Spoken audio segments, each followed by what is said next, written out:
Righto. I couldn't sleep. I've woken up just after 3 o'clock, bright-eyed and bushy-tailed.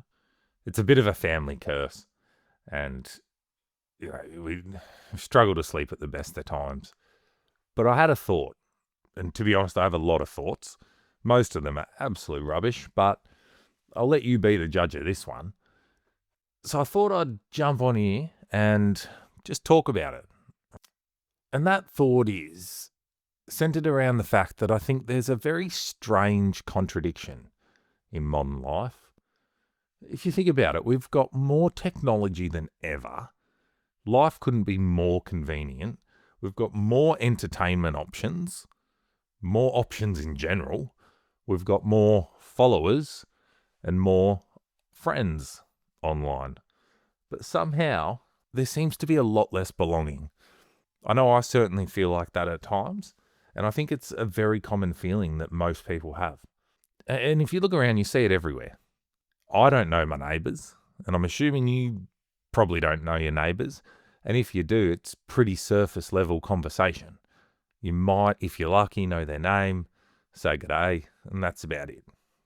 Most of our friendships are maintained through memes instead of actual conversations, and that's something I do a lot. And kids grow up online before they even know who they actually are. And then we sit back and we go, geez, I wonder why people are lost. I wonder why I feel a bit lost. I don't reckon that's what we're built for. I think humans were built for something very different. And if you look back in history, even as far back as the textbooks will take you, it talks about hunter-gatherer tribes. There's that old saying, it takes a village to raise a child. I don't think we have much of a village anymore. Right? We were built for tribes and living in a village together. We were built for the meaning that came with that and for real conversations, for a purpose, for shared struggle. And there's something to be said about shared struggle. Not endless scrolling on our phones in silence. And there's a fair bit of data backing this up. If you look in Australia alone, loneliness has become such a major issue that it is legitimately now treated as a public health concern. There's been a heap of studies, and they show us that around 1 in 3 Australians regularly experience loneliness. Young people, especially young men, are reporting increasing levels of social isolation, anxiety, depression, and an overall lack of purpose. And what makes this really scary is that the research consistently links chronic loneliness to things like depression, drug use, poor physical health, massively increased suicide risk, and absolutely shortened lifespan. Think about that for a second. Loneliness has a direct link to a shortened lifespan. Now, there are some studies that compare the health impact of chronic loneliness to smoking 15 cigarettes a day. And if you look at the amount of effort and money and advertisement that goes into all these quit smoking campaigns, we don't see that at all when it comes to loneliness. We're always talking about diet and fitness and supplements and productivity. But rarely, if ever, is the conversation centered around disconnection. And I think addiction is massively tied into this. Rarely, in my experience, has drug abuse or drug addiction actually been just about drugs. It is without a doubt about escape. Escape from emptiness, pain, feeling unseen, boredom, escape from not belonging anywhere. People don't just become addicted to drugs either. They become addicted to validation, gambling, porn, shopping, social media, work, chaos, attention, anything that fills the gap temporarily and makes them feel something different. And man, modern society is so freaking good at giving people short-term dopamine while starving them of long-term meaning. And that's the trap. And I'm not a conspiracy theorist much. I do get around a good conspiracy theory, but if you look at social media, for example, particularly things like TikTok, where it's about short, sharp, 3-4 seconds at a time, scrolling, releasing dopamine, right? It's engineered that way. It's intentional. Right? These companies put a lot of effort, a lot of money, and a lot of investment into the psychology behind how they create their systems and how they curate what you see. Right? And you can even feel this when you go out now. I reckon socializing, particularly at things like events, feels different. People are there to document experiences more than actually living them. You'll see if you go to a concert, it'll be full of phones, right? People filming sunsets instead of actually watching the sunset. Couples sitting at dinner not talking, scrolling, groups organising to hang out, and they just spend the whole time sitting there on their phones. And I'm not pretending I'm above this at all. I'm a shocker at it. I catch myself doing it all the time. And that's what, for me, makes this conversation important. Because this isn't just a theory and a broad level conversation. This is actually changing how humans interact. It has changed how humans interact with each other. And I do believe that one of the biggest casualties in this whole thing has been young blokes. Because young men today are growing up without that sense of strong community, of purpose, of mentorship, identity, challenge, and that real connection. A lot of boys are being raised more by algorithms than actual people. Like if you look at the amount of time that guys are spending on their phones, more often than not, that outweighs the amount of time they're having decent, real, meaningful conversations. And what seems to happen is when you remove purpose from people, something will absolutely fill that gap. And I think we're seeing that play out flat out. What's filling that gap is often things like anger, drug use and addiction, isolation, violence, and just complete numbness to what they're feeling, the world around them. And this meaningless cycle, you can only exist in it for so long before it starts eating away at you. I also think adding to this is we've lost something important around like the hard times and hardship. Modern life has become incredibly comfortable physically, but mentally, and I've seen it in the people around me constantly, and myself included, we're struggling mentally more than ever. And maybe a big part of that is because comfort without meaning just becomes nothing. Humans actually need a challenge. Right? When a challenge is presented, that's when humans seem to come together the best.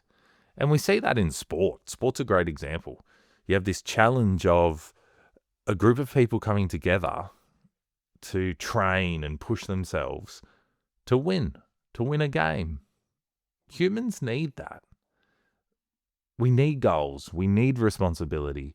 We need contribution and feeling like we are being a part of something and giving to something that's bigger than just us. We also need progress. We need to see wins. Small wins are massive. And underpinning all of that is absolutely connection. Without those things, people find themselves drifting. And I've done it. I've gone through periods of life where you're just drifting. I got a coffee the other day and I was chatting to the bloke and he was telling me that he's just signed up for uni and he was only a younger kid. I said, that's great. Like, good on you, mate. What prompted that? And he goes, I was sick of just letting life happen. And man, did that resonate. Because I remember growing up when boredom forced you to go outside. You'd ride bikes. You'd knock on doors. You'd talk absolute shit with your mates for hours. You'd go exploring, you'd build things, you'd get into a bit of trouble, usually exploring places you weren't meant to. But now boredom gets killed instantly with a screen. And I do think that has some really negative impacts. Because boredom used to lead to creativity, connecting with others, having an adventure. And out of that, you were building your identity. Now it just leads to consumption. So we've gone from this space of allowing ourselves, almost through necessity of beating boredom, to become creative and connect with others and to go on adventures. And sidebar, adventures are so important. But now we're just consuming. Scroll, scroll, scroll, scroll, consume, repeat. And we're consuming, for the most part, absolute shit. And social media has created even another problem that doesn't get talked about enough. People are comparing their behind the scenes to everyone else's highlight reel. Like, they're literally called highlight reels. You're watching edited success all day long while you're feeling like crap. You're feeling disconnected. You're feeling like you're not achieving enough. But you're watching, it's fake news. You're watching people just absolutely curating and doctoring things to make themselves look really successful and like they're happy and they've got it all together. We see edited bodies, lifestyles. People are editing their confidence, edited relationships, edited happiness in general. And subconsciously, we all start believing everyone else is doing better than me. But most of the people posting that stuff, if not all of them, they're battling too. They've got their struggles. They're just better at hiding it and curating it in a way that seems like it doesn't exist for them. I think that's why authenticity matters now more than ever. And what I mean by that, because I know authenticity just sounds like a buzzword, right? But it's real conversations. Real conversations matter. Being a part of a community matters. Having conversations that are deeper than surface level crap matters. Having a purpose greater than yourself matters. Even sitting around talking rubbish with your mates in person matters. Not just sending reels back and forth, because that's just consuming. You're not building anything. You're not building relationships. You're not building yourself. You're not building others. You're just consuming. It's simple. We just need to actually talk in person about stuff. Because connection is protective. It absolutely protects people from spiraling. It protects your mental health. And it helps to form and protect and grow your identity. People who feel connected generally cope so much better with life. Isolation is absolutely deadly. Those that are isolated, as you know, we looked at it before with the data. It's like smoking 15 darts a day. That's a significant impact on your health when you're not connected, when you're not part of a community. And maybe that's the bigger conversation that we need to have in our groups, in our society. Right? Not just how do we stop addiction, how do we stop violence, how do we improve mental health, but how do we reconnect people? How do we personally reconnect with other people? And how do we start to encourage reconnection in general? Because honestly, I think a lot of the symptoms we're seeing, addiction, anxiety, rage, loneliness, hopelessness, violence, crime in general, are just downstream symptoms of disconnection. Ironically, I don't think the answer's always more technology. I think we just need to keep it simple. Call your mate, visit your family, put your phone down for an hour and see what happens. Join something, a group, a community. And I think, I grew up in the church, and I'm not saying that by any means that was the perfect community, far from it. But we have seen a decline in people being brought up in churches And a church, what it is a really good community for the most part. It can provide that sense of growth in identity through shared community. And I think losing that has played a big part in disconnection. Also, just go outside. If you go for a walk, you pass someone, say good day. How are you? How's your day? Talk to your neighbours more than just pleasantries. Because we're just not meant to do this incredibly hard thing of life alone. And I think deep down, people already know that. We're just stuck in this loop and this cycle of algorithms on the internet feeding us things. And we've just created a habit of, I'm bored, out comes the phone. And it's not even conscious. We just reach for it now. It's become part of us. Our phones are part of us. And that doesn't seem like a particularly healthy way to live. And I don't know what the answer is. I really don't. But I know that until we start to reconnect with each other in a meaningful way, we're just going to see problems keep growing. We're just going to see more young people in jail. And I've mentioned it before. We're building more jails. That's not a good sign of your society. We know that 1 in 3 people in Australia experiences loneliness. That's not right. And if you're one of those 1 in 3 people, I hope someone reaches out to you and I hope someone starts to build a connection, but I also encourage you to try your best. I know that it can be so hard in that moment and when you're in that headspace, but just give it a crack. Not online, in person. Or ask someone, how's your day? Or how are you going? And then ask them a second question. That follow-up question will always be the question that builds connection. Think of it like this, right? Question number 1 is breaking the silence. It's surface level. Hi, how's your day? It's the second question, the follow-up question, because that shows that you're interested. I'll often do this at the supermarket because it's a bit of fun. Ask the person serving me when I'm not on one of those stupid self-service checkouts, which are an absolute rort. But anyway, we'll talk about that some other time. But ask the person, hey, how are you? How's your day going? And they go, oh, good, thanks. Why? Right? Why is the most powerful question that you can ask to build connection. You've told me you're having a good day, or you're feeling good, or you're happy. Why? It encourages reflection, and it immediately takes the conversation to a slightly deeper space. And that conversation is what builds connection. So give it a crack. They'll also feel quite uncomfortable to begin with because no one ever asked that. But I've never had it not land well and not lead into a deeper conversation. And I'm not talking like a D&M, it's 2 a.m. I'm talking just about a conversation that means more than just words that we're kind of expected to say. On the flip side, if someone says, hey, how are you today? Be honest.